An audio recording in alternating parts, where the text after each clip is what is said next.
Hey, everybody. Can you hear me? I need some thumbs up if you can hear me. Put some ones in the chats if you can hear me.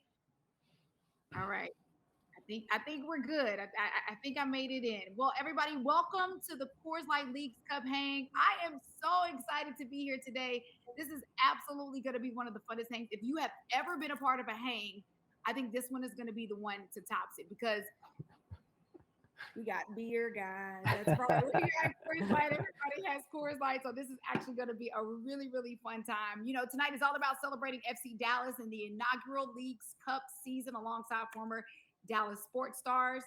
And speaking of Dallas MVPs, my name is Lady Jade. I would consider myself a Dallas MVP. I was on the radio in Dallas for over 19 years on a syndicated morning show. But I have an even bigger Dallas MVP that's going to be co-hosting with me today. You guys, this guy spent 9 seasons with the Dallas Burn. He was named MLS MVP in 1999. He is currently tied for the 5th highest scorer in MLS history. He's coached several teams and U.S. development teams as well. So we are honored to have him here today. Y'all, I need you to go crazy. I need to see your hands moving. Y'all give it up for Jason Kreis. Yeah, And the crowd goes crazy. thank you. Most of what you said was true. I really appreciate that. The exaggerations and lies were probably even a little bit better as well. So thanks for Jason, having me. I have more. Okay, well, keep them coming. Just keep making me feel good. I was on my first hang on Friday and had a great time. So really happy to be doing this again. And now also especially happy to be doing a FC Dallas game. Because as you said, spent 9 years there, and it's a lot of me feels like that's my hometown. Both my sons were raised there, and so got a lot of really, really good memories from the Big D. Well, we love that, and we love that you're hanging with us again. Friday was amazing. So, you know, look, Jason, here's how hang works. When you do a really, really great job, you come back. So just get used to this. Make yourself at home, Right. okay, Jason? That's right. I will. All right. So before we get started, I want to introduce our lineup for today, but I want to explain to everybody how to make your hang the best that it can possibly be. We want this to be an amazing experience for you. So first off, if you're a VIP, you'll notice a call out next to your name. It'll say VIP. Do me a favor and turn your cameras on. Stay on mute. And if you have a question, make sure to put your question in the chat and I'll call on you to unmute yourself, ask your question, because this is your hang. You get a chance to interact with the stars that you know, you've been dying to meet for so many years, right? If you don't see VIP next to your name, no big deal. You still have access to put your question in the chat. And what I'll do, I'll see it, I'll tee it up for you, and we'll make sure that the stars address you and answer the question for you, okay? Also, if you're joining us from Facebook Live or Twitch, you still have time to join us live. So go to let'shang.live to get registered, or you could sit back and enjoy the show, all right? Real quick, before we introduce our celebrities, I see them already hanging in the room. Let us know where you're hanging from. What city are you hanging from? And who are you cheering for tonight? That's what we want to know. Put it in the chat. Let's shout them out, Jason. We're going to shout out the guys that are on to start with? Yeah, let's see. I want to see what city everybody is tuning in from. Okay. Shouts out. I see Benjamin. Thanks for hanging with us. Marty, Gerard. Thanks for hanging with us. Okay. We have somebody from Stamford, Connecticut. What's up, Marty? I see you. Yeah. Put your city in the chat for us before we get started. Tallahassee, Florida. What's up, John? Good to see you again, John, as always. I think John needs to learn how to spell Necaxa, perhaps. Necaxa. Yeah, he did mix up the letters. Let's see. Seattle, Frisco, St. Louis, Dallas. Thank you guys so much for hanging. We're going to have a really, really, really great time tonight. So let's go ahead and introduce some of our celebrities that are hanging out with us today. This guy right here was a former forward midfielder for Dallas Burn. Of course, now FC Dallas. 13-year professional career, part of the U.S. men's team and coach for MLS Real Salt Lake. Y'all, we got Ted Eck. What's up, Ted?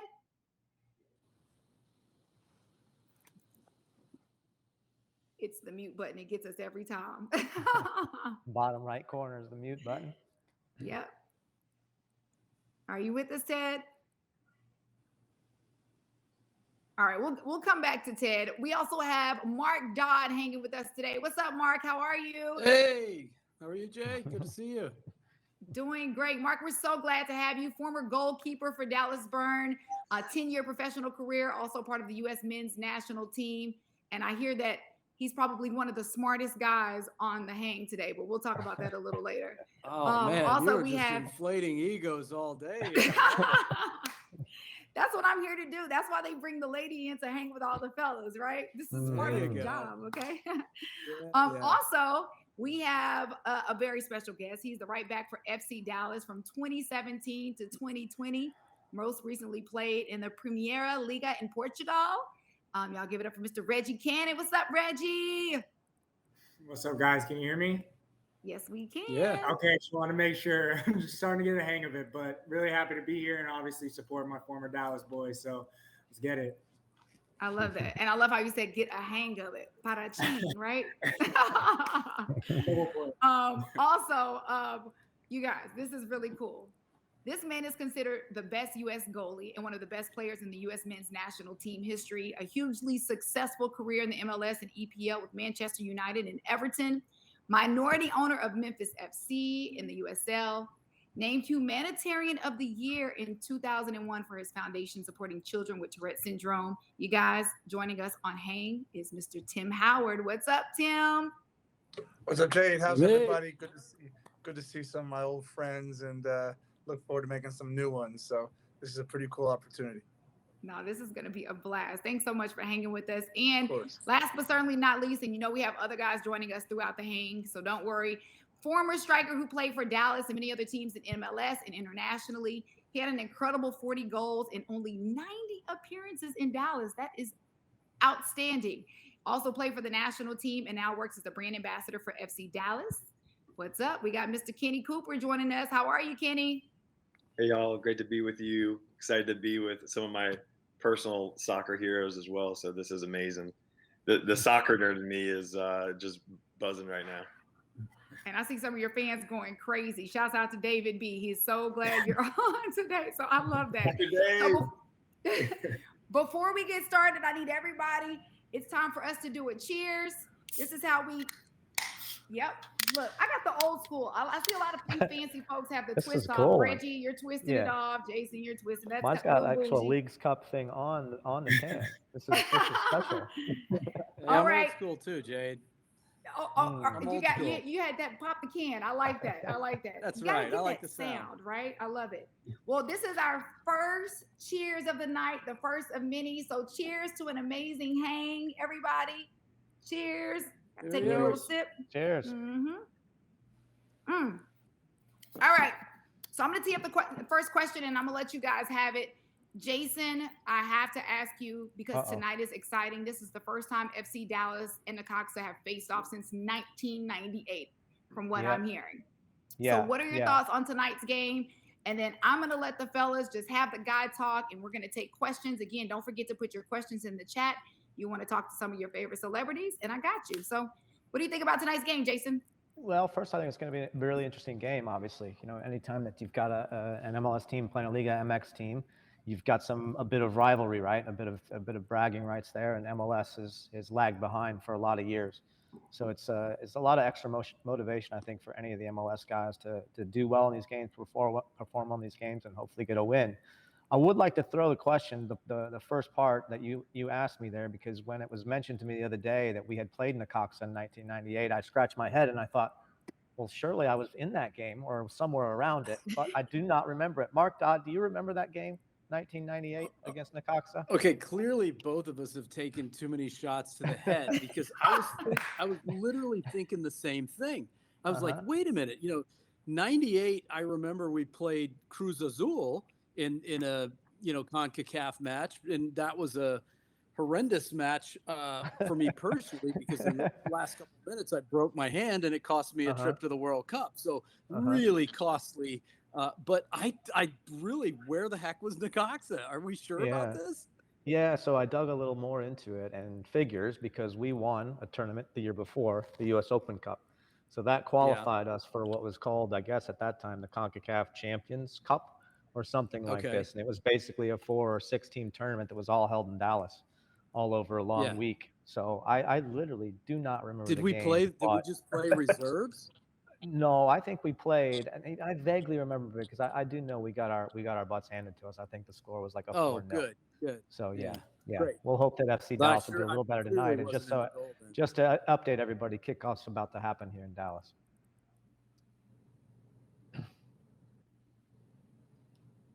Good. So I'm hearing they're saying we got 3 countries, 2 leagues, 1 champion, and in the Leagues Cup there are absolutely no ties.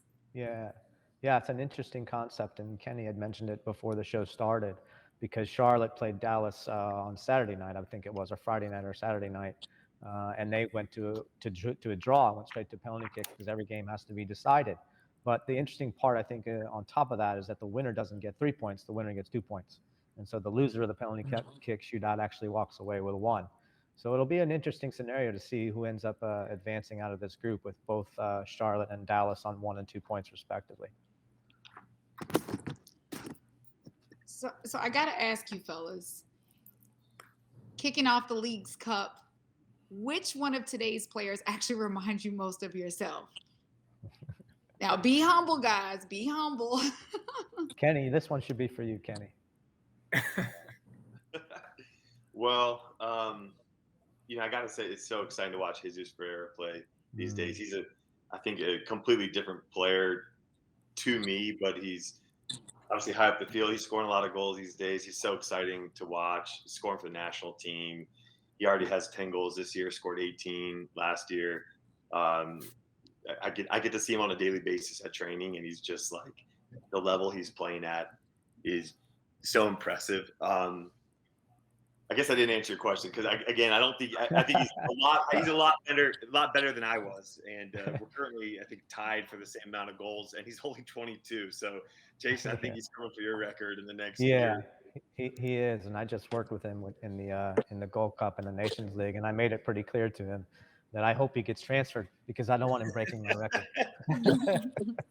No, I would say, for me, playing the same position as him, he was the one that I would say, not that reminds me of, but he's the one that I actually wish I had some of his ability, because he's absolutely lethal in front of the box. He's extremely good in finding spaces and processing the ball and finding passes. I think he's a really complete package, and I think he's just going to do some great things in his career moving forward.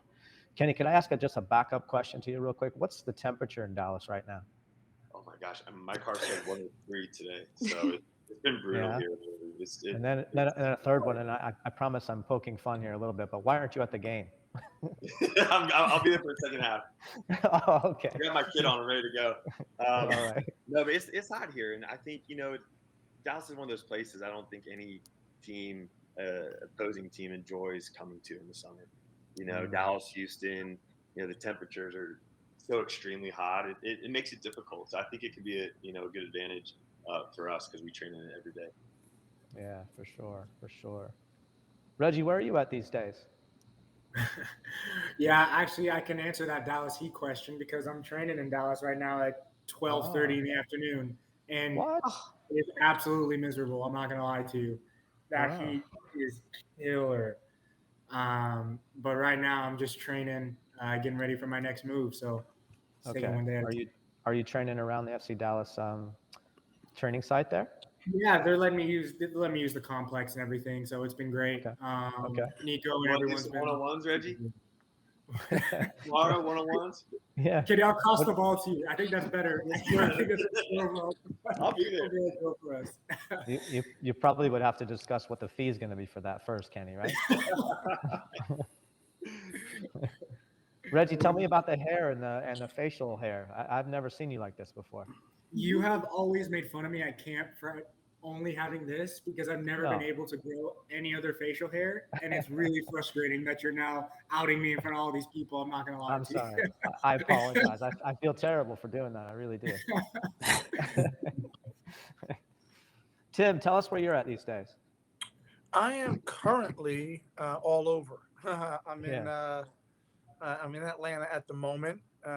Covering some games for NBC and DC, Atlanta, New York, Philly last weekend. Yeah, just all over the place.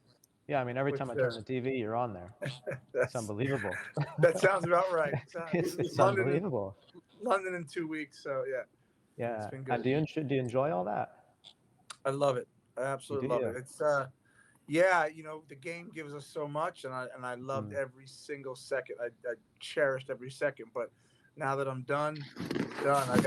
I don't really care much to play, but I do love the game and I love being around it. So being able to commentate and analyze is pretty special. Yeah, I think you do an amazing job. So hats off to you, man. I know that it can't be easy. Tell me something that I always think about when I'm watching commentators, and particularly former players. Do you find it difficult to strike a balance about being honest and overly critical? Do you think that's hard? Jason, not for me. I think the game, I always found that to be lazy. When people are overcritical, the game tells you whether someone did really well or really bad, or if someone could have done better with a pass. The game tells you that. You don't have to be critical about it. And the same way when you praise a player, if players have a really bad game, it does something great. Say he did something great.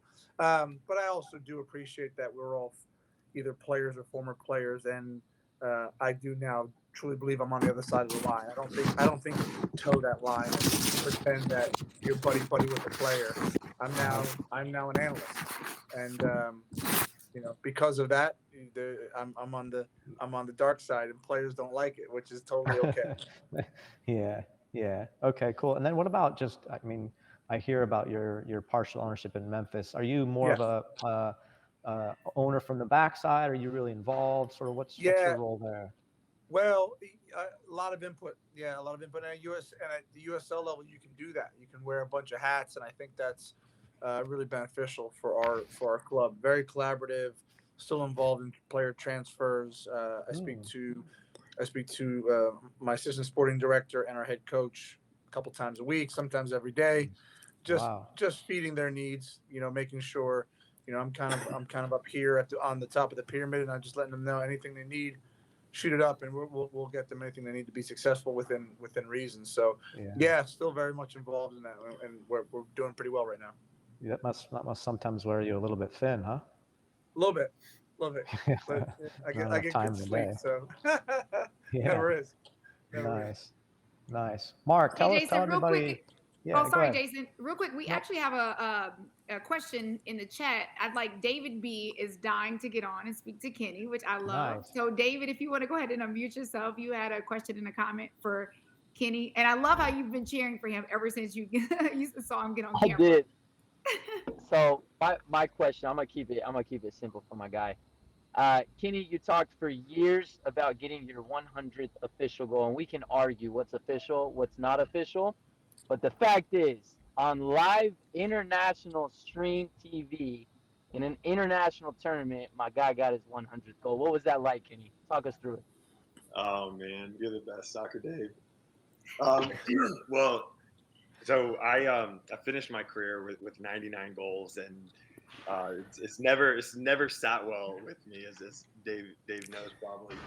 And so I had last month in June, I went to the TST 77 tournament with Dave and Team Dallas United, and it was an unbelievable event. There's so many former MLS stars. Wondolowski was there. Clint Dempsey had a team. Cesc Fabregas was there. Steve Nash. I mean, there's so many amazing, accomplished athletes and players, and it was like a soccer reunion. But I finally got to step on the field again. I don't think it officially counts as a 100th goal, but as long as you consider my 100th, counts, my guy. All right, so I was getting run all around the circle there. I was trying to figure out where this 100th goal came, and now I get it. Okay. Yeah, I got in the game in our second game. I was just shooting from everywhere, and one finally went in, and it felt good to be on the field again. It's been I think 8 years since I last played, and I still love to have my boots on. I love to play. The tournament was an amazing experience just to be around, just to be on a pitch again and to play, and to have that feeling of scoring again was I felt like I was stepping in a time machine. It was amazing. Kenny, all they need I was out of training. See the celebration. That's it. That's all anybody needs to see, and then they'll know. Yeah, Kenny, I was out of training. I was out of training with you not long ago, and man, you still are fit. You got your game touch going. Why doesn't FC Dallas sign you for one more game tee up a penalty and just put that thing to bed. Huh? That's a great idea. I love that. I know you did the awesome. the April Fool's joke, right? Where they signed you, Yeah, we did a lot of people believe that too. Oh my gosh, I had so many people messaging me. Yeah, we did a fun April Fool's joke that I was making a comeback, and we had Dan Hunt, Andre Zanota, Nico, our coach, just everyone was a part of it, and I think we might have sold it too well. And yeah, it wasn't real, but it was fun to pretend for a day that I was playing again. All right, you guys, we have somebody else joining us. We love to bring on all sorts of stars to the hang. This guy is a 4-time All-Star, a member of the 500 Home Run Club and a 3,000 Hit Club, which is great because we're talking about Kenny with his 99, potentially 100, depending on who you ask. A 3-time Gold Glove winning first baseman who played for the Rangers, the Cubs, and the Orioles in his career. He grew up in Miami in his youth. You guys, we have Rafael Palmeiro on. What's up, Rafael? Hey, how's it going? It's good to be on. Good. How are you?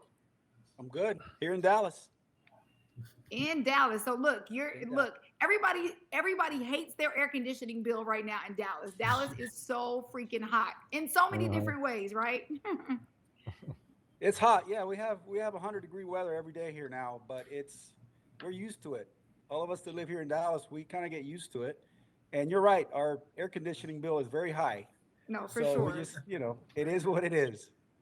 So I got to ask you, Rafael, really quick, because you were hanging with us on Friday for the Messi game, which everybody said was Messi must-see TV, right?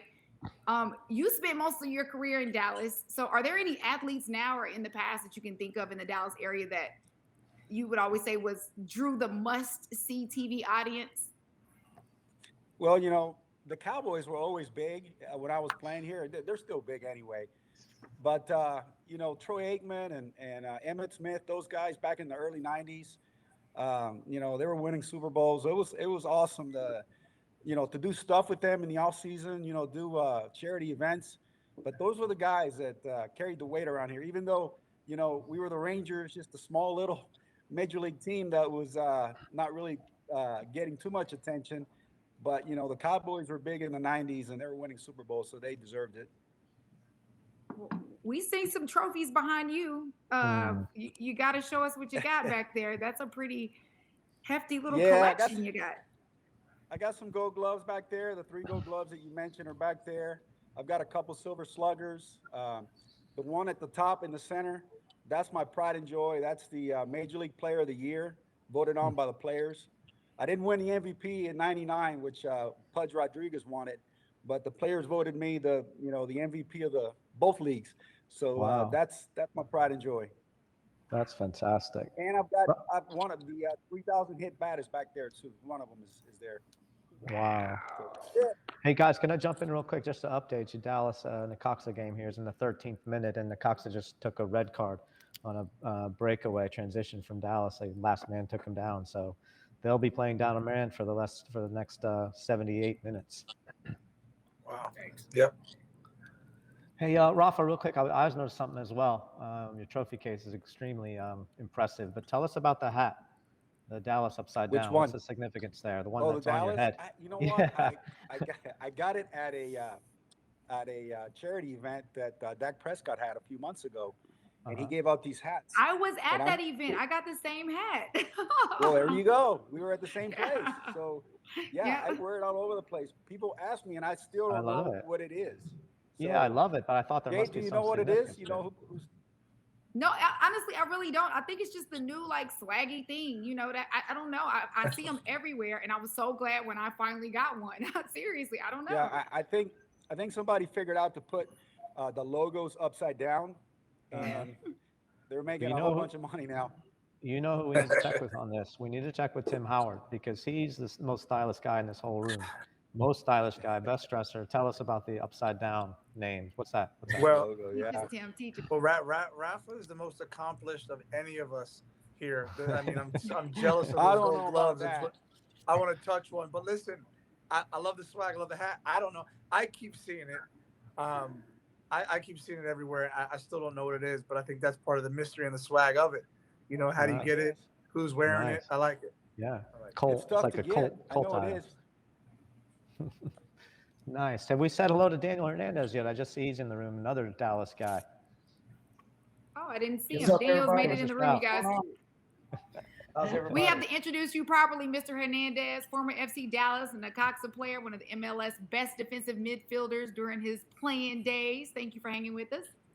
Absolutely. What's up to everybody? See a lot of good friends, ex-teammates, ex-rivals, and a lot of great people on this panel. And Lady Jade, we have some great common friends with Desi Brown and Kevin Kelly. Those are my good friends. So Oh my we've been in goodness, a couple of yes. events together. Yeah, absolutely. I love that. Good to see you on here. You too. You too. Thank you. Hey Jay, did you see here? Jamie H says there's some sort of true brand hats with a V in there, BRVND hats. Oh, Maybe so that's true where we brand need to hats. go. Yeah. Okay, well, we got to go check it out. Well, I already got mine for free, so I'm going to order you one, Jason, okay? Oh, thank you. Thank you. Free is always good. I take free. Free is always good. So we did have a question for you, Jason.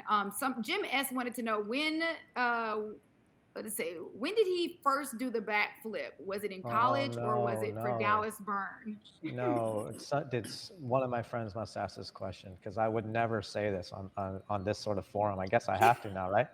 Can I make it? Can I make it up? Can I make up a lie or anything? Nope. No. This is truth time. This is truth time. Okay, 7th grade in Omaha, Nebraska. I decided it would be a good idea to go out for the gymnastics team. Never did gymnastics before in my life, but for whatever reason, I thought this would be a good idea. The floor mat, whatever I think they call it, floor routine, right? The floor routine, you had to do a round off backflip. So I learned how to do it. It wasn't real hard for me. That was in 7th grade. Never ever did it until my first professional goal. Never did it in college. Never did it in high school. Never decided I would celebrate a goal that way. And I don't know what was going through my mind, but scored the first goal and I did it, and then it just kind of stuck. And I kept trying to do it again and again, and a lot of times I wouldn't make it all the way around for the full flip, but we would manage it some sort of way to make it look good anyway. Oh, that's great. Yeah. Okay. So first time I did it, the answer to the question is the first time I did it was I think it was the first goal scored in the second game of the Dallas Burn history, or first game, I can't even remember, against San Jose. When was the last time you did it? Was there a moment where you're like, oh, that's a good one. No, Last week. did it all the way. Yeah, Mark. No. Yeah, it would have been the last goal I scored professionally, Really? which would have been 2007, shortly before I started. That was an iconic celebration. I mean, I grew up here in Dallas, and you know, Jason is one of my heroes, and that was an iconic celebration. We had Tattoo playing indoor ball. He'd take his shirt off and throw it to the crowd. So it just elevated the moment, I think. Mm-hmm. Kenny, you're known to take off that shirt too, man. Yeah, I've done that a couple of times. He does it for a different reason. He's showing off that body, right? Nice. Hey, Jason, we have someone else that just joined us, former forward midfielder for Dallas Burn, 13-year professional career, part of the U.S. men's team, coach for MLS Real Salt Lake, Ted Eck. What's up? How are you, Ted? Teddy. Is this still not going to work? Yeah, it's not going to work, but I promise I just saw him not. I'm pretty sure that You guys good? There he is. Oh, there he is. There it is. Coconut wireless. It's a little bit different. It's a while. How's everybody doing? Everybody's doing good. Teddy, how are Great. you? Great. Good to see you. How's Which, life in Hawaii? Yeah. Life is good. Life is good. Just closed up the food truck, and that's been keeping us crazy busy, and working the farm in the morning, growing stuff, and feeding the masses, feeding the tourists. Love it. Beautiful. Beautiful. So here's a question in the chat that Isabel wanted to know. Isabel K wants to know from all the fellas, what was your pregame song? Some people are going to tell on themselves. So what was your pregame song, the one go-to song that would just get you hyped before a game? Tim, I'll start with you. Okay. Well, as long as we had a good music and a good DJ, I didn't care what anybody played as long as it was good. If I had my own headphones, it'd probably be Eminem, "Lose Yourself" from 8 Mile. I mean, if you can't get hyped for that, I was ready. I was ready to run through a wall. Listen to that. Still am. So, but yeah, I wasn't the DJ, so whatever anybody put on, I was cool with. Nice. Nice. All right, Reggie. Tim stole my answer, so I really don't know what to say now. Oh yeah, right. I kid you not. Everyone who I've ever played with will acknowledge that was what I would listen to before a game. I was the biggest Eminem fan when I was younger. But now it'd probably be probably Kendrick Lamar. All right, that would probably be the song that probably hypes me up before a game. But when I played at Dallas, it was always Eminem. I would be the earliest guy in the locker room to make sure I could get the aux to be blasting Eminem before the games. I would have to make sure I get there 30 minutes before call time, always. Mark, let me guess. They stole your answer too. No, actually, I'm gonna throw you a curveball, okay? And I love music, and I love listening to music. But before a game, I never listen to music, and I'll tell you why. Because for me, as a goalkeeper, music pumps me up, and it gets, when I work out, I love listening to music. But when I played, I felt like it almost got me too amped up. And as a goalkeeper, and Tim can kind of attest to this a little bit too, you want to be in kind of a nice little zone, right, where you react and you're not flying out for crosses at 16-yard line, because you're pumped up because you've been, jamming to kickstart my heart or something like that. So for me, it just, for me, it was like, you're probably gonna have to tell everybody what that song is. Yeah, I know that song. Not many people. I told you I was going to throw you a curveball, and at least somebody picked up on it. Thank you, Tim. But no, for me, it was just I heard all the noise, I heard all the music, I loved it. But for me, it was like, nope, it was zone time, and then nothing, dead nothing. Sounds good. Okay, Kenny, what was your song? Gosh, I never had the privilege of controlling the music in the locker room before the game. So, I can't think of a song in particular, but I liked slower songs to feel inspired. And I think that would motivate me is just something a little slower, actually. So most times I'd probably just tune out whatever someone was playing in the locker room and just get my own stuff on. So I'm picking up on a little John Mayer on the way to the game. That's so funny. You read my mind. This is so random. But one time I somehow got a John Mayer song on our stadium playlist. I remember a very specific game where John Mayer showed up, started singing, around the stadium. I felt so proud and responsible for it. That's great. That's a great story. All right, Rafael, what was your song?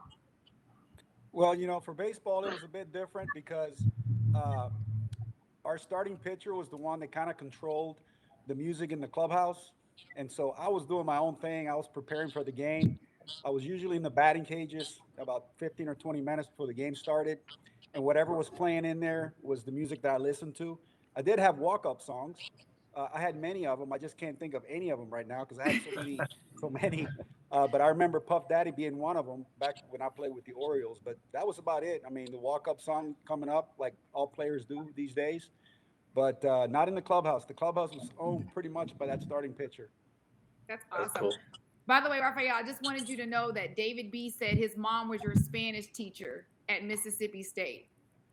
No way. Seriously? That's wild. Did you pass that class or not? Because we can exit David out of the hang if we need to. Be better with that person last name.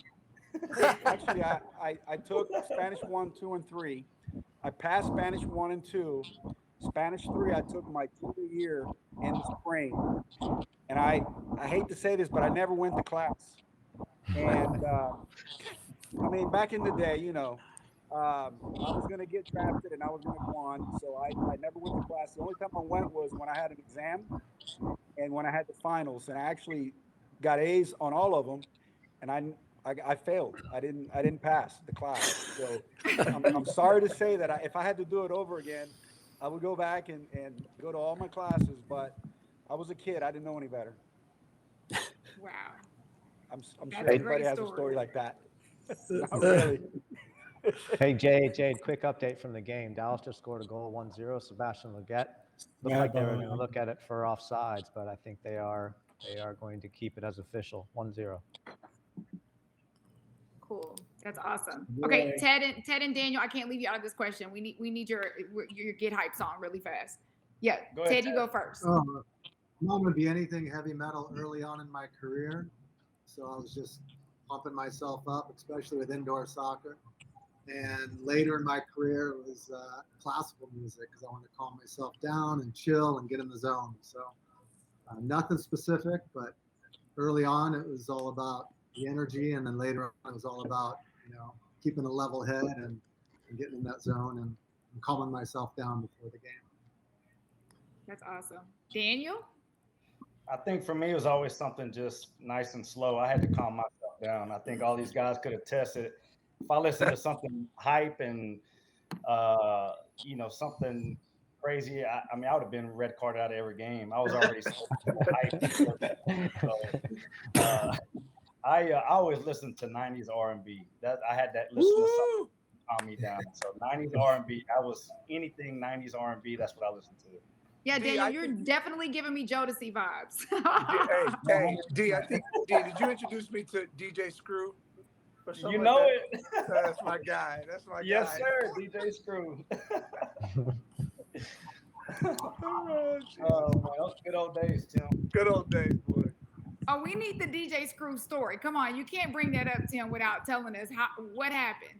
Well, I'm just a kid from Jersey, and listen to hip hop. Around that time, New York was blowing up, and here comes my guy from Dallas talking all this noise about how they do it down there, and he put on DJ Screw, and that's my guy. I was just like everybody else. I was scared of D, so I just listened to the music. I was like, whatever, we'll listen to whatever he listens to. And he put me on to it. It was cool. But we played for the same team, which is amazing. That's awesome. So real quick, Tim, I do want to ask you, as accomplished as you've been in your career, you always find ways to give back. So I know we don't have you for the entire game, but I do want to make sure that you have the opportunity to tell us about the Tim Howard Foundation. Yes, thank you very much for that opportunity. So I finished playing and I started the Tim Howard Foundation very recently to kind of collaborate some efforts. I was as athletes, we get asked to do so many different things, and I wanted to give back to the street soccer, and I wanted to give back to kids that are dealing with Tourette syndrome, and just provide opportunities in those two areas. And so we built mini pitches in some of the inner cities there in New York, and we have some others planned in Las Vegas, and also with Howard's Heroes, which is it's a portion of the Tim Howard Foundation where we afford children with Tourette syndrome and other associated disorders to come see soccer games and meet myself and tell their story and kind of allow them to be heard. So we're doing some good work. We've got some great people on our board and involved in our foundation. So thank you very much for that. No, for sure. And thank you for what you do with that foundation. That's so amazing. Again, they say to whom much is given, much is required, right? So the fact that you give back in that way is so appreciated. I want to let you know that because of the amazing efforts that you're doing with the Tim Howard Foundation, Hang is actually going to donate $1,000 to your foundation. Wow. Which is amazing. And we're going to give everybody so on the Hang an opportunity to donate as well. So what we'll do is later on tonight, we'll text everybody a direct link to your foundation. And for a person that has a foundation as well, even if you donate $1 helps, right? Like every single dollar goes a long way. So we will text everyone that's a part of the Hang. We'll text you that link so that you can be a part of the Tim Howard Foundation and all the great efforts he has going on over there. So congratulations to you and everything that you're doing. Jay, thank you very much. I'm very humbled by that. And any dollar that comes into our foundation, I can assure you, goes to such great causes and good use. So very, very thankful. Cheers, Tim. Proud of you, bro. Thank you, brother. Appreciate you. Daniel, you made him meet DJ Screw. Like, you can't say that now. Like, you bullied him into meeting DJ Screw. I'm just joking. Okay, we do have a question from Tom R. Tom R., if you want to unmute yourself, he had a question for Tim and Mark. Hey, guys. Sorry, my camera on? No, it's not on. No. All right. What's going on there? But, yeah, I was wondering, facing earlier that the red card where the last defender kind of just took the guy down, and as keepers, in that spot, would you rather that your defender make that play, or for you like give me a shot to save that keeper on the if that would happen? Yeah. And for me, I think, and anybody, any coach would say the same thing. You'd much rather give the player a one-on-one with your goalkeeper. If he makes a save, great. If not, they score. It's still only the 12th minute, and you have 11 men, so you give yourself an opportunity. But that's an instinctual play. I don't know if the goalkeeper, the distance between the goalkeeper and the center back was so far. I don't know if you can even communicate that to him to let it go. It's instinctual. He tries to make the tackle and gets it wrong. So ideally, he wouldn't get red carded and he'd go one-on-one and see what happens for me. Yeah, I agree with you, Tim. I mean, I think you're not going to really, communicate with your defender and tell him what to do there. You're pretty much saying he's going to do his thing, right? And you just hope that he has the presence of mind to put enough pressure on. But, as a keeper, I think, we're always up to make those saves. Yeah. Hey, Jade, can I ask the goalkeepers on the board a quick question as well that I was thinking about? Yeah, for sure. Jason, I'm on your show. Oh, okay. Oh, that's right. So Mark and Tim, I've been thinking about this, about like how, back in our day when we were playing, you would have said, I think anybody that was familiar with soccer at that level would say that goalkeeper was the position that we had the most of in this country.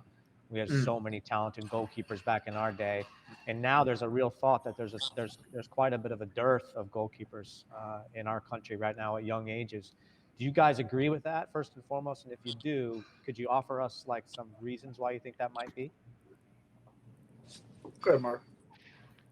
Well, there was an era, certainly, that it seemed like there was just this, one keeper after another, an incredible depth. Obviously, guys like Casey and Brad before, and even, David Vanoli way back in the early days, and then certainly Tim came along and took everything to a whole nother level. So, we did seem like we kind of had this sort of embarrassment of riches at the goalkeeper position. And, then things did seem to, I think things are a little cyclical. I think they do go in phases, and hopefully, there's some really good, really young ones out there that, there's the kid from FC Dallas, Kenny, you know him, Julian Eystone. I mean, 6'6", and he's heading off to Duke right now.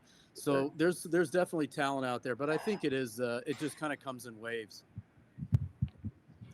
Yeah, I'd agree with that. I mean, it is cyclical. I think our country went through a generation or two where there were just some incredibly talented goalkeepers, and because of that, the snowball effect is when you get one really good goalkeeper at the highest level, that attracts attention.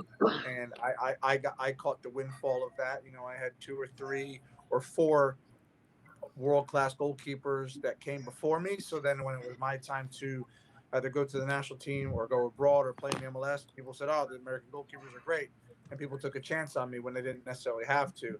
And a couple others after me as well. But yeah, it is cyclical. I think we'll see it again. We'll certainly see it again. But the goalkeepers, it's important they continue to challenge themselves, and sometimes it's about getting games, and that's not always easy, particularly with how good MLS has got in the goalkeeping department. I had kind of looked at it and thought maybe there was a bit of a coaching element there, because we just kind of, as coaches, started to assume that we were always going to have the best American goalkeepers, and American goalkeepers kind of develop themselves. And so I had wondered if maybe from a coaching side we had kind of just dropped the ball a little bit for a span that had meant that maybe we don't have the same sort of riches that we used to in our day, like I said. Yeah, I definitely do agree with that, Jason. I think the coaching has gone down a level. I absolutely do think that, and that plays a huge part in development. Mm-hmm.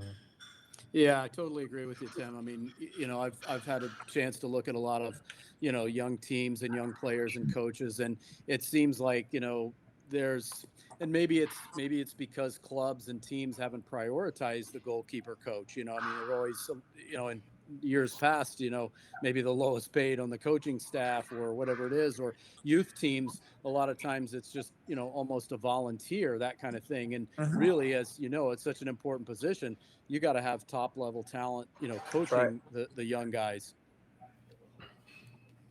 Excellent. Thanks, guys, for that. Can I throw another question to Reggie and Kenny? Because I'm looking at the game, right? And the stadium looks different, markedly different than it did even a couple of years ago. I'd like to get you guys' thoughts on sort of the renovation of the stadium and how you see that. Yeah, it was changed so much. When I came in the picture, I was only there for 4 years, and by the time I came in the picture, like they put the Hall of Fame and everything, and it was this whole big project. And just seeing the amount of people it's gotten in the stadium, and everyone's going to visit the Hall of Fame. I think it's ultimately a good thing, and I think the production value has certainly gone up, and Dallas has certainly made efforts to rectify that. Kenny, thoughts from you on that? Yeah, I mean, it's an amazing world up there. We have 18 youth fields. I always tell people that there's literally a pathway at FC Dallas, from youth to the first team, and even to the National Soccer Hall of Fame, which is now, as you can see in the background, which has been an incredible addition to the stadium. But there's, a young player can start playing, for an FC Dallas club at like the age of 6 or 7, and make it into the academy and into the second team, the first team. There's a pathway, and there's literally a pathway. There's a path that goes from all these fields because it's all connected right there. It's field, and we've seen so many players take that path, excel, and go be in our first team, like Edwin currently, and Jesus Ferreira, and others who've gone abroad or gone to other teams. I think the club's really proud of just all these young players that have come through. But it's not just the first team field here that we see on TV. We have the National Soccer Hall of Fame. We have 18 youth fields, and there's this amazing ecosystem that's there, and that that the stadium is a host to. Right. And Reggie, you were one of those guys, right? I mean, you were developed in the FC Dallas Academy. Yep, I got there at a very young age, 16. Started to get called up to first team training at around 17, and getting my butt kicked by Fabian Castillo and those guys.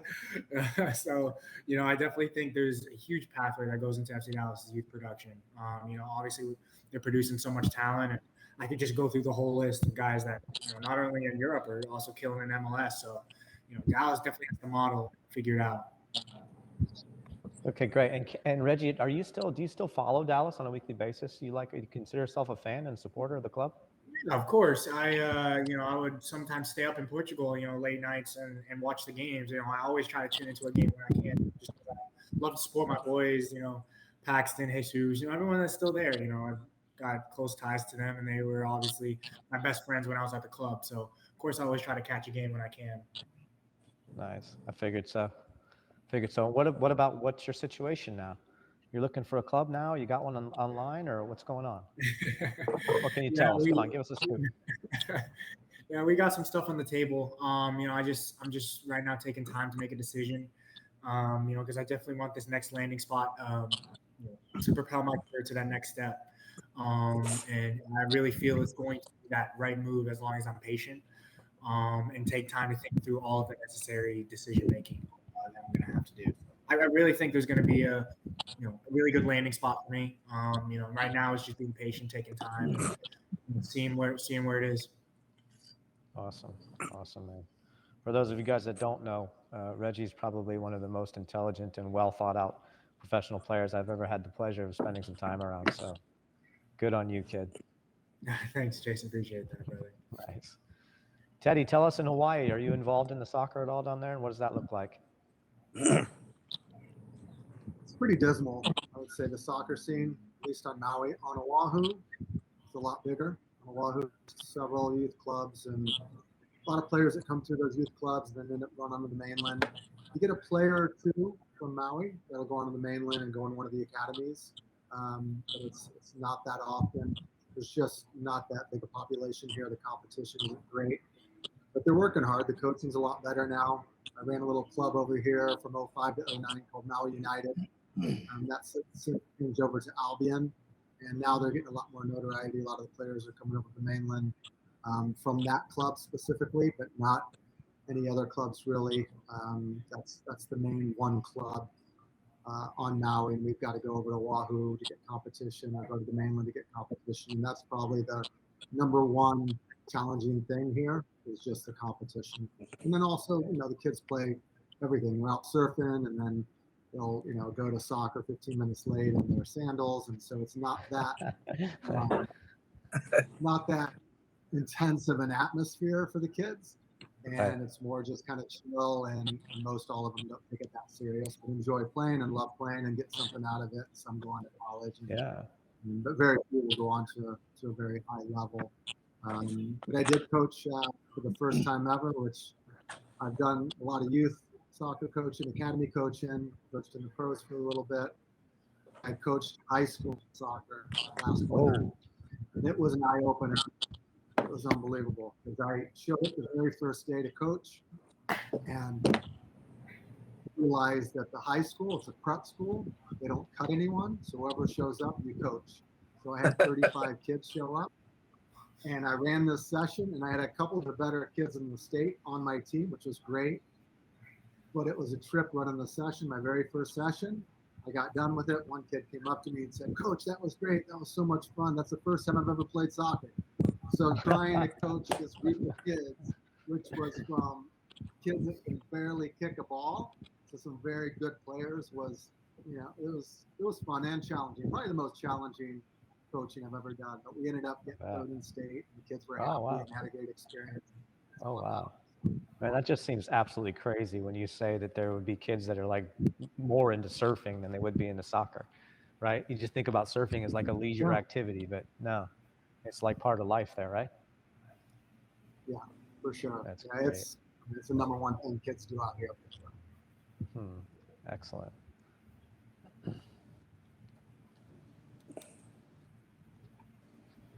Tim, I know we don't have you for too much longer, so before you leave, I want to make sure that we toast it up to you before you have to sign off.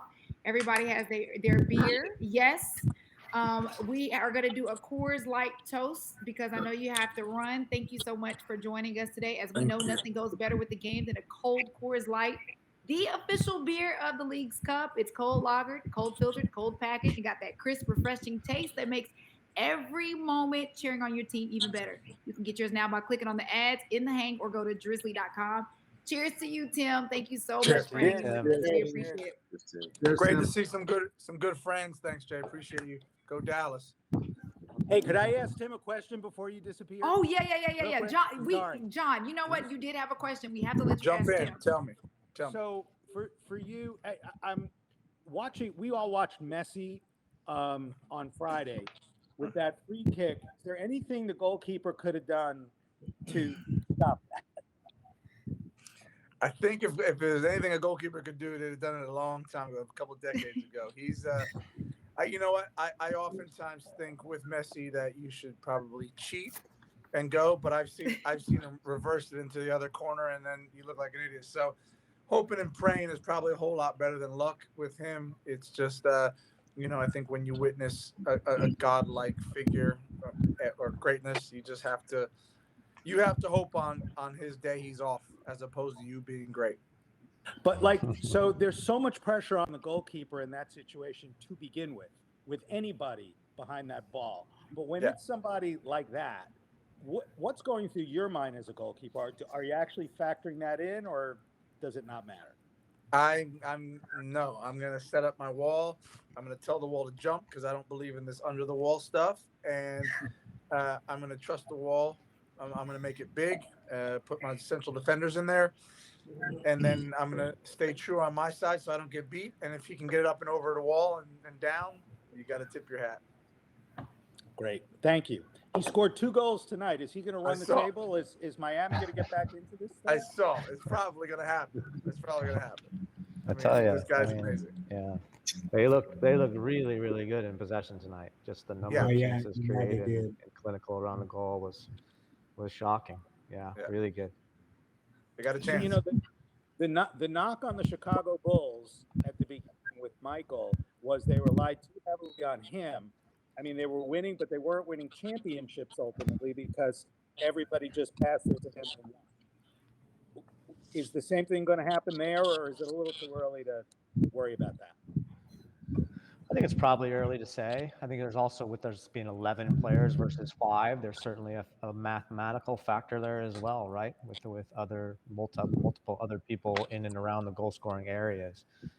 You would say, like, isn't the game plan just to stop Messi? But when you start to do that in soccer, if you start to try to man mark somebody, it hurts you tactically in other areas. So I think it would be a very difficult prospect to, or a difficult thing to think that the team would start to be too focused or too reliant on him.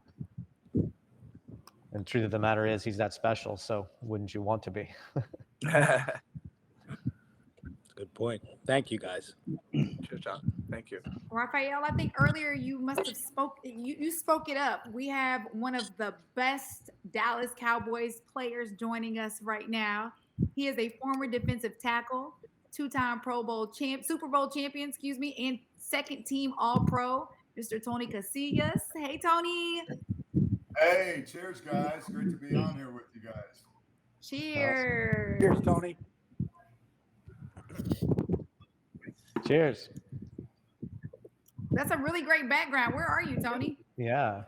Well, I'm actually, so I kind of had some technical problems before, and I had to move from my office to my wife's office. So actually, that's a much better background than looking at all my, I guess, memorabilia stuff. So that's actually the sea. It's kind of a calming place. So, yeah, it worked out pretty good.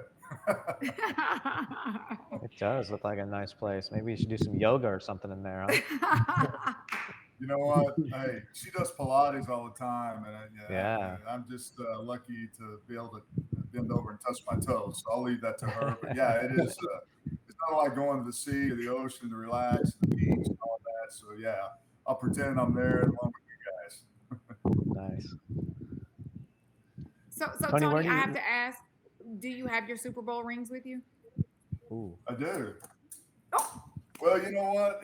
I got them in my case right here. So this one is like the back-to-back is probably the one that I probably had the fondest memories. But, you know, I keep them in a case if you guys can see them there. But, you know, it's funny. Today I went to lunch with some of my former teammates, and we call it the D-line. And so we always reminisce about, you know, what the Cowboys are doing this year. Obviously, training camp's coming up. So we start talking about the rings and, you know, what we would change and everything else that goes along with that. But, yeah, they're a prized possession. You know, you know, you talk about Rafael and Palmeiro, and you talk about the Rangers. I know it's very hard when you get there to actually win a championship for any sport. But, yeah, us old guys had a chance to reminisce and talk about that. But yeah, they're a prized possession and they're great to have. That's for sure.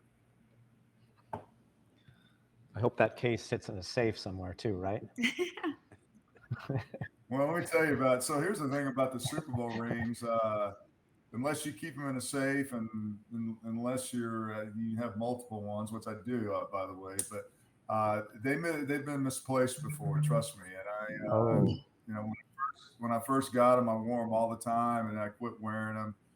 And I got some stories to tell about them. But you're right; you need to put them somewhere where you can find them because they definitely get misplaced, and people like to put them on. And I let them put them on before when the diamonds fell out, and I said, "No, I'm not going to be doing that anymore." But yeah, you think having somewhere where you wouldn't lose them, but I can always figure out how. That's like the definition of irreplaceable. I mean, literally the definition of irreplaceable.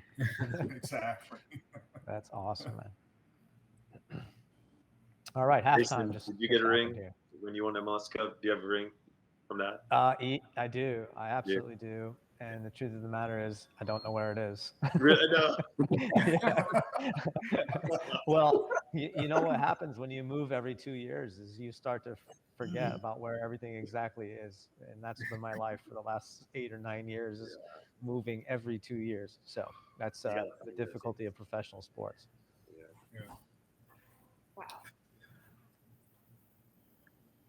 Yeah, so halftime just Yeah, happened here. 1-0 at half. So I think I heard you talking earlier about the goalie and being able to. I think I'm sorry, I just caught the tail end of it, but I'm not going to pretend that I know a whole lot about soccer, football. I mean, I follow it obviously, and I'm a big fan, but I don't know the terminology. Are you really? But we were talking about the goalie, and I these shootouts. I think you were talking about Messi, and I've seen the World Cup. Man, I got to tell you, man, you're talking about some pressure on somebody to win a game. Yeah. Damn goalie, man. There's a lot of pressure to Oh, be able yeah. to stop them. Yeah. Yeah. Is Mark Dodd still on the chat here? Looks like maybe he's gone. Jade, is Mark Dodd still on? I think he's I muted. don't see him. Yeah, I think he had to fall off. I don't see him, but I'll double check for you. There we go. Back. Can I just say one thing? When I knew Oh, there he is. Rafael There he is. Yeah. When I knew Rafael Palmeiro was going to be on here, man, I'm a big fan of Rafael, and I watched him back in, when I was here during the '90s. But man, I tell you what, I got so much respect for that dude. I mean, I watched him ball a lot, enjoyed watching him play for the Rangers, and I got the utmost respect for my boy, man. Being from this area and everything, but I really haven't formally ever got a chance to meet Rafael, so this is a chance in the Zoom room, and just like all the other fans, so dude.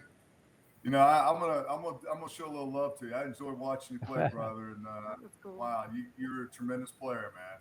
Thank you, Tony, Well, man. both of y'all I are really icons, appreciate man. that. I appreciate that, man. And the feeling is mutual. I was talking earlier about your championships in the early '90s. When we were playing and you guys started playing your preseason games, we were pretty much done. I mean, all the attention was to you guys, but it was because you guys were winning Super Bowls.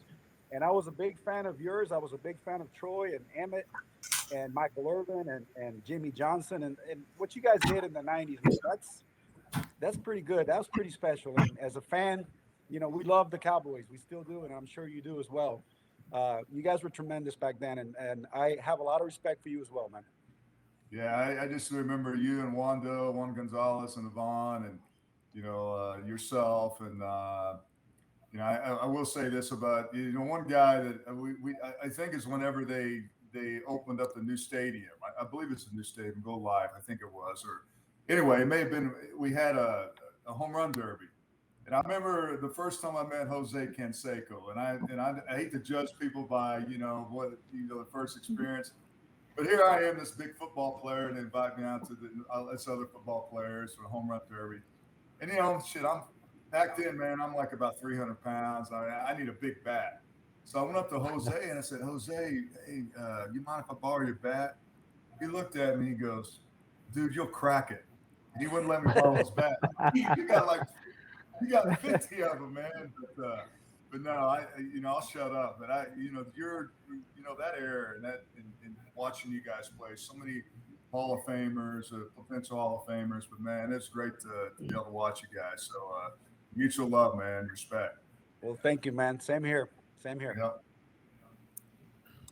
So, Jason, we're in halftime, and so we're going to turn it over just real briefly to our Coors Light kitchen.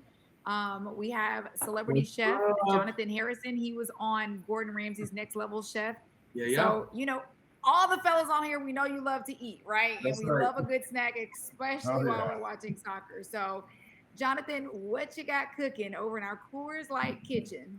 All right, so we've got some awesome Coors Light recipes here today. I'm going to start out with our Coors Light braised pork enchiladas right here, okay?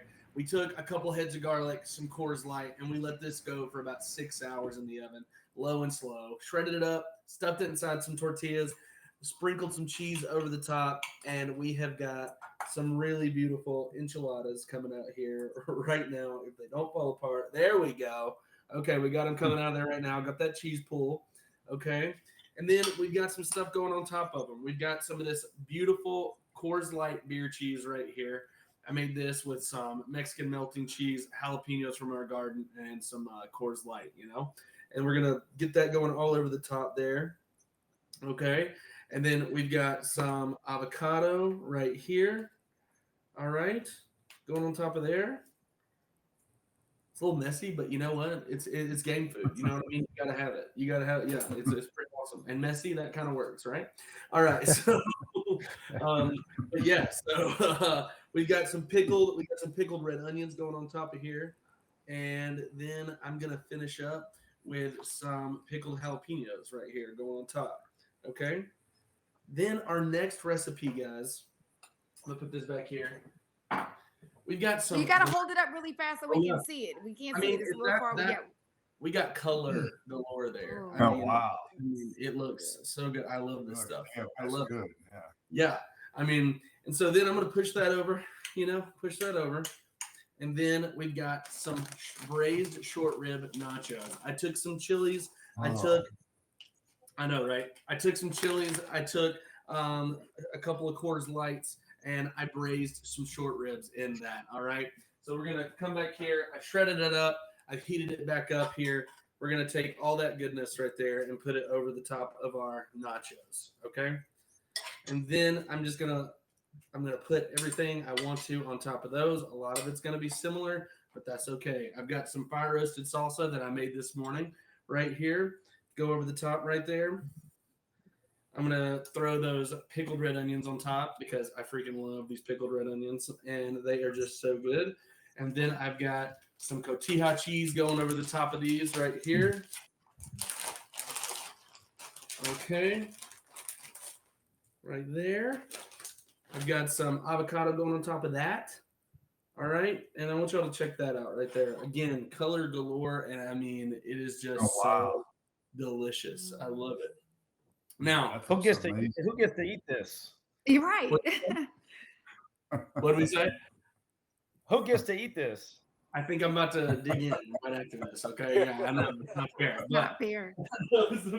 Now, the big one right here, guys. We have some beer can chickens right here, whole roasted beer can chickens, and I'm gonna pull our Coors Light right out of there, and it's all infused with that Coors Light goodness and garlic and some other stuff. And that's a whole roasted chicken that's so moist because of that Coors Light that's all over the inside of it. I absolutely love these chickens. They are so much fun to make and to present, and it's all because of Coors Light. We love it. Can you still eat the chicken if you're under 21? Yeah, I think it's safe to eat if you're under 21. No worries. We'll cut you off a leg. Get the farthest away from the beer. Yeah. But yeah, we do these chickens at tailgates all over the country. I went to Auburn University, and I have found that Coors is such an awesome beer to do it with because it's got so much flavor. It's still really light, so you're gonna get all that chickeny goodness still, and without it like taking over, it enhances the recipe so much. It's fantastic. We love it. That looks absolutely amazing, Jonathan. I think everybody is kind of jealous. Like, come on, we need samples. I don't know how. Y'all can make a plate. There's plenty of it. Yeah, we all just got hungry. Yeah, I know, right? That looked outstanding. So Jason, I have to ask you. I mean, and all the rest of the fellas, do professional athletes? Do you guys actually cook? Like, can you manage your way in the kitchen? I think it's different for every athlete, surely, but yeah, I learned to cook. In college, first meal I ever cooked was for the team. It was spaghetti, and my wife had taught me how to cook it. She wasn't my wife then; she was my girlfriend. But in the summer, she taught me how to make it. So I took that back to school and used it to feed the players the night before a game, and still cook to this day. During COVID, that was kind of one of my big hobbies that I wanted to try to really improve on was my cooking. So I ended up cooking a lot of really nice meals. That's awesome, man. Yeah. Are you a canned, how do you make your sauce? Is it just pouring it out the can, or do you make it from scratch? No, typically I do make a lot of Italian stuff, and I cheat. I do a little bit of both. So what I'll do is I'll use a can, but then I'll add stuff to it. Like the other night I did a vodka sauce. And it starts with just a nice tomato sauce, but then you've got to add full cream, and you got to add in all the spices, and obviously you got to add in some vodka as well, and let it cook off. But yeah, it's a little bit of a cheat. I'll call it a half cheat. Yeah, Jason, you fancy. Yeah, you know. Man, You I know. cook. That's what happens My when you get problem old. is I make a When you big get old. mess. That is nice. I'm not allowed in the kitchen. My wife, she's like kind of. I mean, truthfully, she's like kind of a gourmet chef. I mean, she's amazing, and so anything I do is just gonna pale. So yeah, she just says stay out of the kitchen. So I got dish duty. I absolutely give lessons if you just want to shock her one night. You know what I mean? Just like completely. Oh, So let me know. That would all be right, so. you're on, man. That would All be, right, let me know. great. Absolutely. Okay, brilliant. What about Reggie? Better yet, you cook. Better yet, you cook it, and then I'll tell her I did. That's actually what I do. That's actually what I do for a living. I'm a private chef. So yeah, Perfect. definitely we can happen for sure. Nice. Reggie, you're the young guy in here. What about you? You cook? Yeah, my wife has actually taught me some recipes. My favorite is the creamy Tuscan pasta that we make. It's got spinach, seasoned, obviously Italian seasoned chicken, sun-dried tomatoes, and you basically put heavy cream, whip it up, and then put the pasta in there. My favorite meal. I could eat it like 6 out of 7 times of the week. But I've turned into more of a chef. Like I feel like what Dallas actually hooked me up when I was playing for them with a proper nutritionist, and she gave me a bunch of meal ideas. Crock pot became my favorite thing in the world. You know, it was easy, and I learned how to make all the meals with it. So, you know, I started to cook a lot more, and now it's basically just the proper routine for me. So, you know, I'm glad I got like the proper education, because all the young guys, we literally just like, I don't know, like let's go to IHOP or something, you know, go get food, you know, like no one really cooked, you know. So yeah, it was great. I got hooked up early, you know.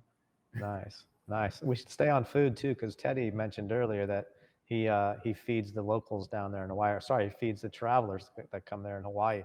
Teddy, can you tell us about that a little bit?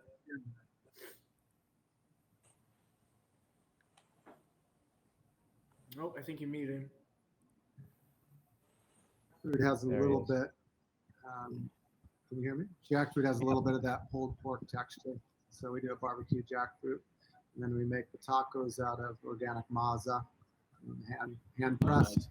So it's a somewhat of a delicacy, and my wife does the sauce on it. The sauce is a macadamia nut base, and all sorts of other stuff mixed in it. But yeah, we like to do foods that are a little bit different than ever have, and it's going over well. You got to educate everyone though that you can actually eat jackfruit, and you can eat mochi, and you can have it all sorts of different things with it.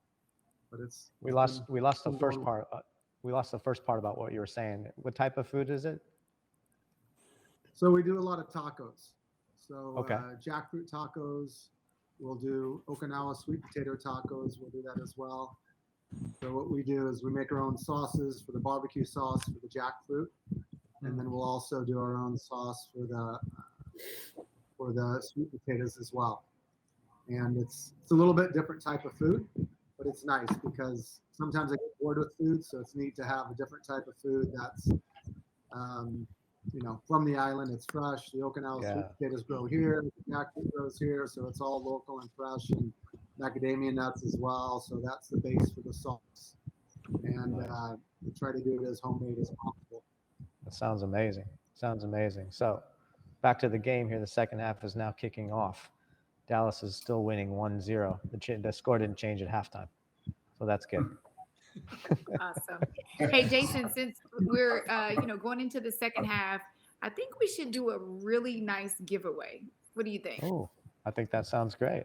Yeah. We love trivia. Real quick, Coors Light is keeping fans chill when fanxiety. That's when your fans have anxiety. I love that. It strikes. So they are upgrading a must-have staple in any soccer fan's wardrobe. It is the soccer scarf, okay, which has the ability to keep fans chill. I mean, literally chill. Now check this out. As is being pictured and shown on the screen, you guys, this scarf has cooling pads, massage beads, and most importantly, right there, hanging at the bottom, are beer holders. Hello, like it's the best scarf on the planet, right? So you can keep your Coors Light right there on hand anytime you want to. That mountain cold refreshment, okay? So let's give a scarf away. As a matter of fact, I think we're going to give away a Coors Light pack, and it has a scarf in it. Your Coors Light pack is going to have a jersey, a scarf, and koozies inside of it. So we're going to have our hang team. I've seen that jersey somewhere. Tribute. Yes, you have. I've seen that jersey somewhere. Shout out to Jonathan. That's right. That's right. That's a pretty cool. Okay, so here is the first trivia that we've done for the night. Please put your answers in the chat. The first person to get it correct is going to be the winner. Jason, you want to read that trivia? Yeah, sure. Which U.S. men's national team record did Mark Dodd hold during his career? A, most games by a goalie. B, consecutive wins by a goalie. C, consecutive shutout minutes by a goalie. And D, most saves in one game. Choices. I'll take any of them. Question the veracity of this question, by the way. All right, I think we already have a winner. David R., congratulations on winning. We're going to email you from the registration, and they'll contact you in the next week so you can get your prize pack. Again, that's your Coors Light prize pack. It has the jersey, that amazing scarf, and koozie. So congratulations, David R. The correct answer was C, consecutive shutout minutes by a goalie. What did you think about that question, Jason? Like I said, I'm probably not old enough to know that was the correct answer. Oh. It was back in the 1960s, I think. Yeah, there you go. Right. They used to, tell those records on the radio before TV. So. Yeah. That's hilarious. All right, if you don't mind, Jason, can you give us a quick update on the game? I'm sorry. Yeah, still 1-0. It's just the 47th minute. Seems like a big break here. It seems the referee's throwing out yellow cards to everybody. He's giving them away cheaply. Must have been some kind of a fracas here. But yeah, at the moment, not much happening. I'm just watching the referee. Well, Jay, I actually did I was doing the radio broadcast for FC Dallas's last game, Leagues Cup against Charlotte, and the referee literally, I think, forgot his whistle at home because that game got completely out of control, guys, and it really got physical, some bench clearing stuff. So I'm wondering if maybe they instructed the referee this time to crack down a little bit. Yeah, it does seem like he's been really quick with his cards. In the first half, the red card he gave, he made a really, really quick decision, and I think it was just a little bit questionable, but probably showing he wants to control it early on. Right. Have you been watching much of Dallas this season, Mark? Yeah, quite a bit actually. In fact, they've asked me to, a couple of times I came out and addressed the team, and I spoke with the players, which was great, and then have been doing some broadcast for them as well. So, it's a tricky team. There's a lot of trying to find the identity and what's the style of play, and with Jesus there, with Jesus not, it's I think they're still trying to struggle to find that identity. Yeah, they've been up and down. I saw that they were like 8th place in the league. So, but they're in a playoff position, and I think that's what's most important, as all of us know. In MLS, it's about making the playoffs and then having a good run for the cup. Sure.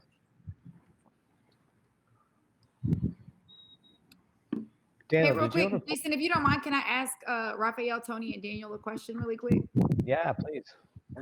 So I wanted to ask you guys a question because all three of you obviously have had a very successful career, but you also come from a proud Latino heritage, correct? So I was wondering, when you think about players today like Messi, Mariano Rivera, Tony Gonzalez, what role would you say your heritage plays as an athlete on and off the field? And, how much do you think that inspires the next generation of Latino athletes?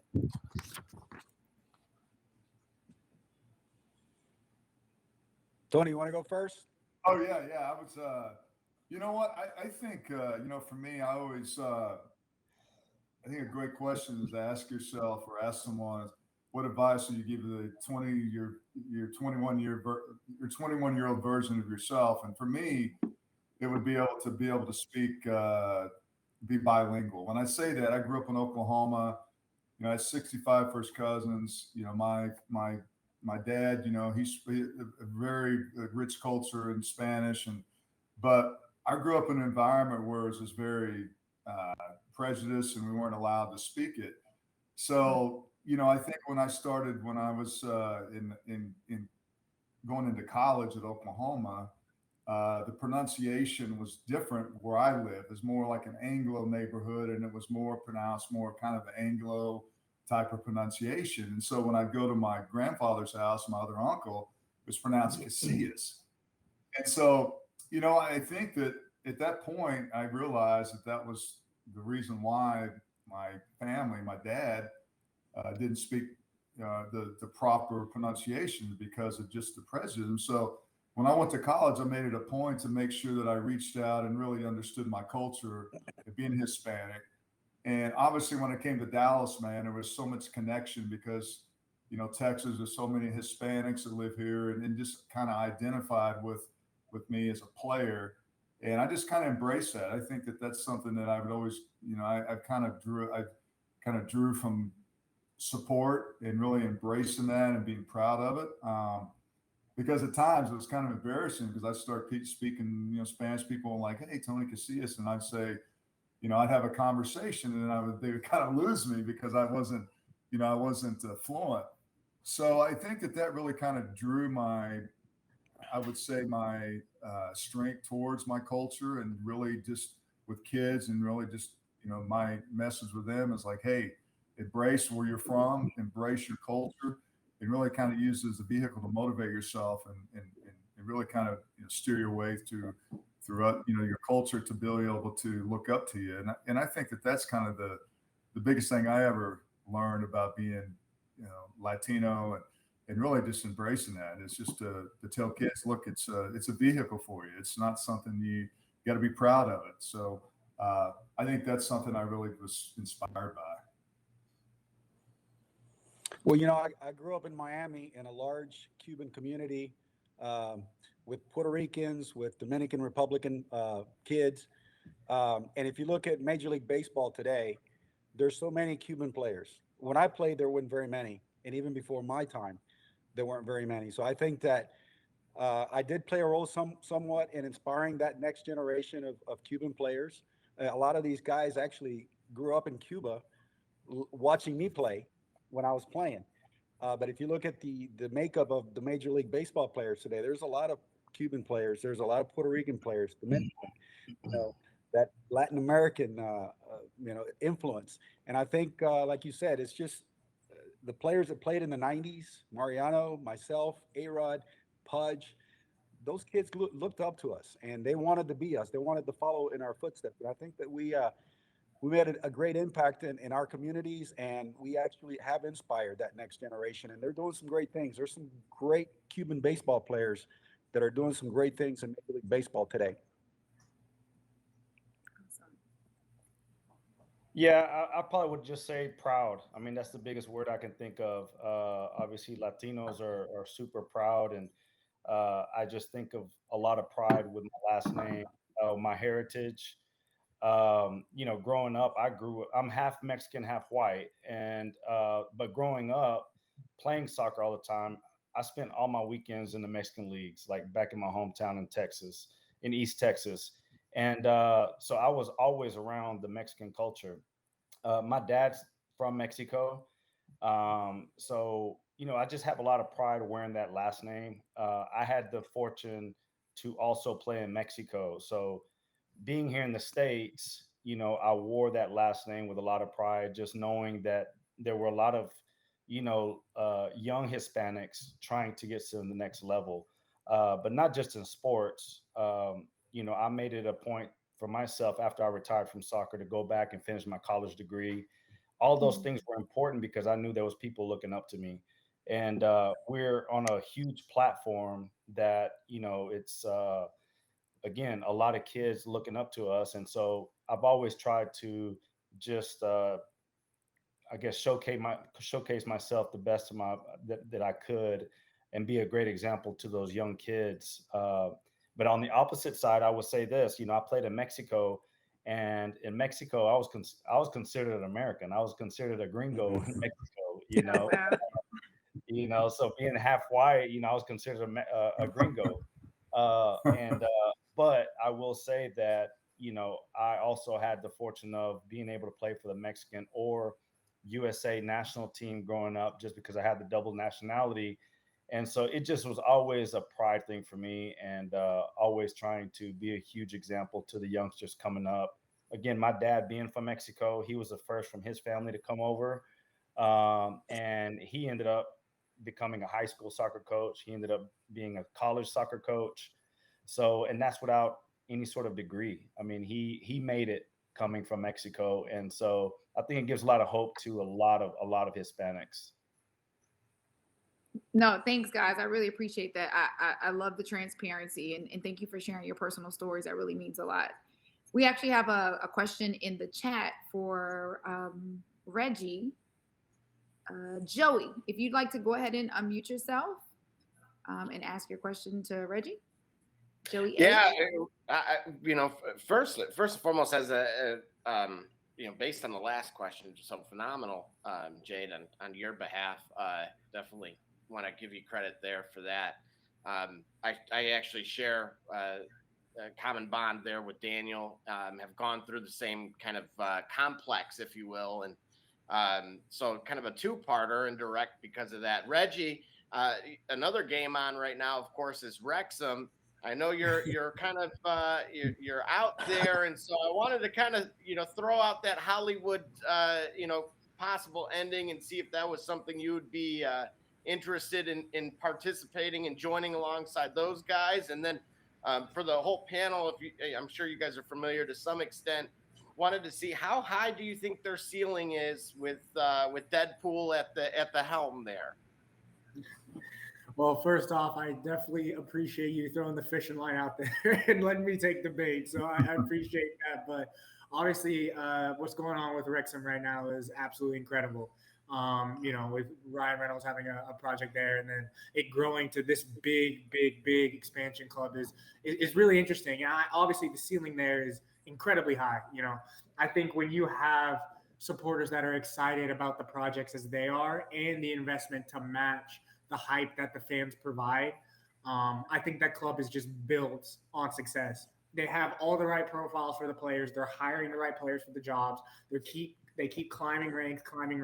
More money is going to come in. I think that club has all of the projections to be whatever they want, and they definitely have all the right investors now, seeing this opportunity to invest. So I definitely think it's a incredible place, and I definitely think it's got a lot of potential in the future.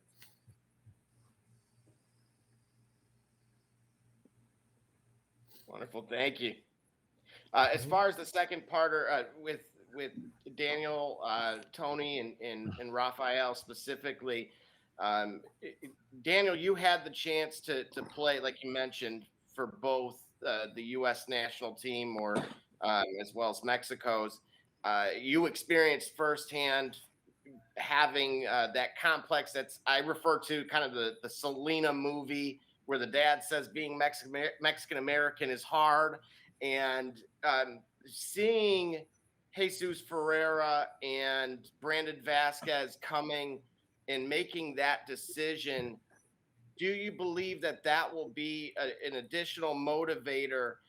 Because of course, what I appreciate about this country is our diversity. We are very much a mix, a true representation of the globe in one particular place, but sometimes it's often, it can be misinterpreted or undermined depending on where you stand or whose stance it is. But again, having folks like Reggie in the past and yourself and countless others, do you believe that there will be more diversity within the U.S. men's national teams, and particularly of Latino descent in the future?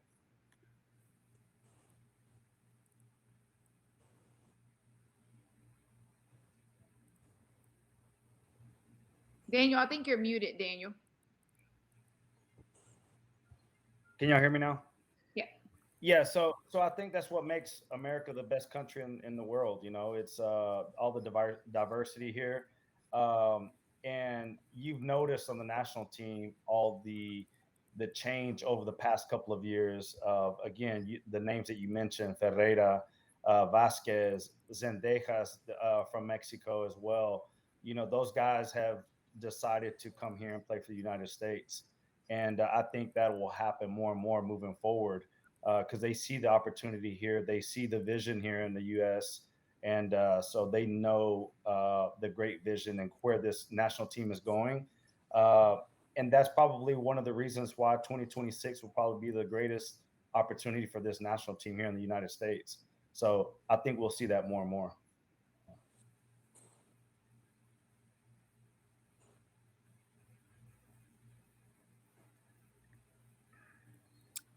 All right, Jason, any updates for us on the game?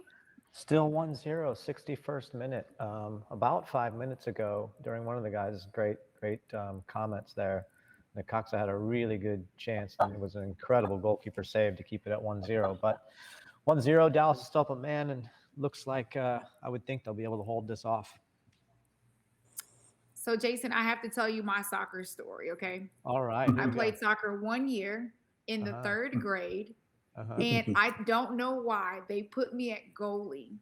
Oh. And immediately someone kicked my finger, and now my finger is crooked because of it. And I said, yes, never put me at goalie again. So kudos to all the soccer players. I also noticed Rafael's fingers were a little bit crooked, but probably not from playing goalkeeper. No, that's probably swinging the bat 100 million times. Hey, you want to see some bad fingers? That's it. There we go. There's some fingers of a defensive lineman in the league. So I empathize with you on that one. How many breaks have you had? Do you know? Well, I for when you look at playing 12 years and looking at my whole body, I mean it'd be a long. We wouldn't have a lot. I run out of time on here, but as far as fingers. I would say 5. I mean, look at those things, man. Yeah. That's unbelievable. Here's the mentality I mean, you guys are laughing. I mean, that's the mentality of playing in the NFL. But I swear, this is a true story. I was playing in a game, and it's called a catch. It's my hand. It's like a catcher's fall, and you try to catch yourself. And so I caught myself, and my right hand, my thumb blew out basically. And this was like 4th year in the NFL, and we had a bye week the next week. And I said, so I go in and I'm talking to the orthopedic. And he's looking at my thumb. My thumb's like moving around, and he told me exactly what I wanted to hear. He said, look, well, first of all, he said, you know what, Tony, if you use your hands like I do. And that's all I did was use my hands. I recommend surgery, but we're going to just, we'll keep an eye on it. So I said, okay, exactly what I hear. I didn't want to go back and get treatment. So that happened in 1988, and it's 2023, and my thumb's still the same way. So, yeah, people look at it and just kind of like, dude, what? Can you do something about that? And I said, well, I just wasn't very sensible back then. I understand that. I think I had 9 surgeries. Never had one until I started playing If it professional. doesn't affect your golf swing, don't mess with it. Exactly. Just leave it alone. That's a great point, Rafael. I mean, if it doesn't affect that, then I'm good. You're good to go. Lady Jade, I should have known you played soccer. Aren't you part Jamaican? I am half Jamaican, so I only played that 1 year, so I'm a disappointment to my father. Just know that, okay? I'm a huge disappointment to my father. Yeah, no, but that 1 year after you messed my finger up, I'm like, okay, this was enough for me. Thanks, guys, for the experience. Yeah, I definitely. Yeah. Update funny. from the game: 2-0 Dallas. Just scored off a set piece, attacking set piece. 2-0. Nice. Well, I want to remind everybody that Coors Light, as we said earlier, is keeping the fans chill when anxiety strikes. You know, those amazing scarves we talked about earlier that have the massage beads, the cooling pads, and most importantly, those beer holders.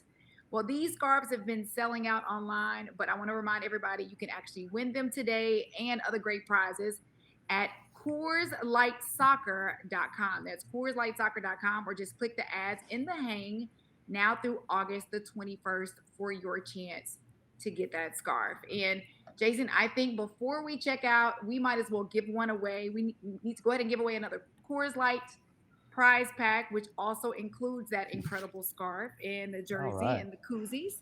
So if we can get the hang team to put our next trivia up, and Jason, I'll let you take this one away. Oh, here we go.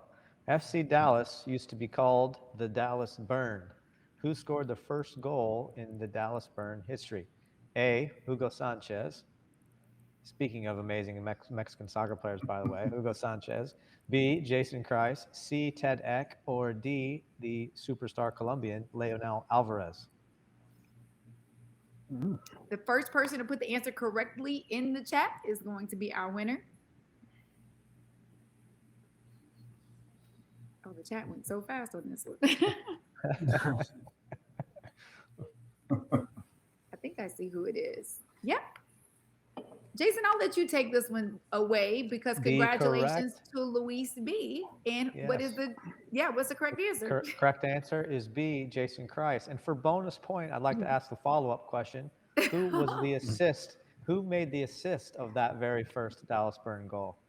Ooh. Anybody want to throw an answer out there via text? Mark Dodd. No.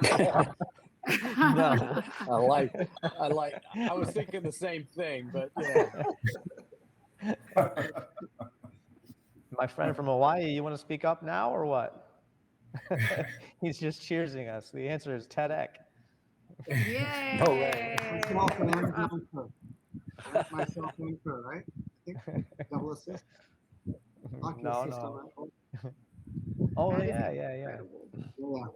That's right. Ted Eck to John Kerr. I slid it in Johnny, laid it off to me. Yeah. Well, I want to thank everybody for hanging with us tonight.